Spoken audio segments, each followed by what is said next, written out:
ನಮಗೆ ತುಂಬ ಹೆಮ್ಮೆ ಇದೆ. ನಮ್ಮ ಎಸ್ ಜಾನಕಿ ಅಮ್ಮ ಅವರು ಮೈಸೂರಿನವರೇ ಅಂತ ಹೇಳ್ಕೊಳ್ಳೋದು ತುಂಬಾ ಖುಷಿಯಾಗುತ್ತೆ. ಅವರು ಲಾಸ್ಟ್ ಅವ್ರದ್ದು ಸ್ಟೇಜ್ ಹತ್ತಿದ್ದೂ ಸಹ ಮೈಸೂರಲ್ಲೇ ಅವ್ರು ಕೊನೆಯದಾಗಿ ಗಾನನೇ ನಿಲ್ಲಿಸಿದ್ದವರು.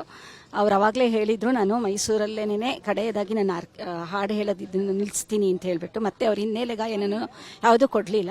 ನಮಗೆ ತುಂಬಾ ಖುಷಿ, ನಮ್ಮ ಮೈಸೂರಿನ ಗಾನ ಕೋಗಿಲೆ ಅವರು ಅಂತ ಹೇಳ್ಕೊಳ್ಳೋಕ್ಕೆ ತುಂಬ ಹೆಮ್ಮೆ ಇದೆ. ಎಲ್ಲ ಜಾನರ್ಸ್ ಹಾಡನ್ನು ಹಾಡಿದ್ದಾರೆ. ಈಗಲೂ ಅವ್ರದ್ದು ಎಲ್ಲ ಹಾಡುಗಳು ಒಂಥರ ಹಚ್ಚ ಹಸಿರಾಗಿದೆ. ರಾಜ್ಕುಮಾರ್ ಜೊತೆನೇ ತುಂಬ ಹಾಡುಗಳನ್ನು ಹಾಡಿದ್ದಾರೆ. ನಾವು ಗುರುವಾರ ಆದರೆ ಅವ್ರದ್ದು ಸುಪ್ರಭಾತ ರಾಘವೇಂದ್ರ ಸ್ವಾಮಿಗಳದ್ದು ಅವ್ರದ್ದೇ SPB ಮತ್ತು ಇವರು ಎಸ್ ಜಾನಕಿ ಅಮ್ಮ ಮತ್ತು PB ಶ್ರೀನಿವಾಸ್ ಅವ್ರದ್ದೇ ನಾವು ಫಸ್ಟ್ ಹಾಕ್ಕೊಂಡೆ ಶುರು ಮಾಡೋದೇ ಅವತ್ತಿನ ಬೆಳಗ್ಗೆ. ಆ ಥರ ತುಂಬ ಖುಷಿಯಾಗುತ್ತೆ ನಮ್ಮ ಮೈಸೂರಿನವರು ಅಂತ ಹೇಳ್ಕೊಳ್ಳೋಕ್ಕೆ. ಅದೇ ಥರದವರು ಮತ್ತೆ ಹುಟ್ಟಿ ಬರಬೇಕು. ಈಗಿನ ಮಕ್ಕಳಲ್ಲಿ ಆ ಥರ ಚಿಕ್ಕ ಮಕ್ಕಳೆಲ್ಲ ತುಂಬ ಆ ಥರ ಎಲ್ಲ ಬರ್ತಾ ಇದ್ದಾರೆ. ಎಸ್ ಜಾನಕಿ ಅಮ್ಮ ಈಗಲೂ ಎಲ್ಲರ ಮನಸ್ಸಲ್ಲೂ ಇದ್ದಾರೆ ಅಂತ ಹೇಳ್ತೀನಿ. ಅವ್ರಿಗೋಸ್ಕರ ಒಂದೆರಡು ಸಾಲು ಹಾಡು ಹೇಳ್ಬೋದು.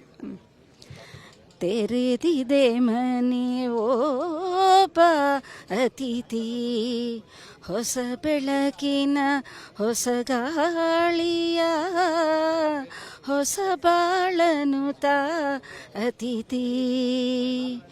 ಆವರೂಪದೊಳು ಬಂದರು ಸರಿಯೇ, ಆವವೇಶದೊಳು ನಿಂದರು ಸರಿಯೇ. ಆವರೂಪದೊಳು ಬಂದರು ಸರಿಯೇ, ಆವವೇಶದೊಳು ನಿಂದರು ಸರಿಯೇ. ನೇಸರುದಯದೊಳು ಬಹೆಯ ಬಾ, ತಿಂಗಳಂದದಲ್ಲಿ ಬಹೆಯ ಬಾ. ತೆರೆದಿದೆ ಮನೆ ಓ ಬಾ ಅತಿಥಿ, ಹೊಸ ಬೆಳಕಿನ ಹೊಸ ಗಾಳಿಯ ಹೊಸ ಬಾಳನುತ ಅತಿಥಿ.